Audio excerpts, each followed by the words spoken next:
आणि यानंतर एक मोठी बातमी आहे। परीक्षेत जर तुम्ही कॉपी कराल तर फौजदारी गुन्हा दाखल होणार आहे।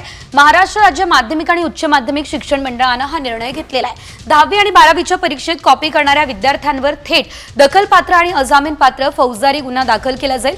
अध्यक्ष शरद गोसावी यांनी ही माहिती दिली।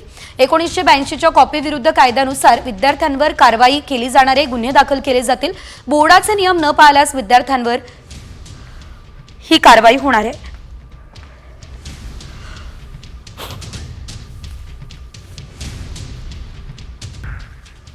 आणि यानंतर एक मोठी बातमी आहे। परीक्षेत जर तुम्ही कॉपी कराल तर फौजदारी गुन्हा दाखल होणार आहे। महाराष्ट्र राज्य माध्यमिक आणि उच्च माध्यमिक शिक्षण मंडळाने हा निर्णय घेतलेला आहे। 10वी आणि 12वीच्या परीक्षेत कॉपी करणाऱ्या विद्यार्थ्यांवर थेट दखलपात्र आणि अजामीनपात्र फौजदारी गुन्हा दाखल केला जाईल। अध्यक्ष शरद गोसावी यांनी ही माहिती दिली। 1982च्या कॉपी विरुद्ध कायद्यानुसार विद्यार्थ्यांवर कारवाई केली जाणार आहे, गुन्हे दाखल केले जातील। बोर्डाचे नियम न पाळल्यास विद्यार्थ्यांवर ही कारवाई होणार आहे।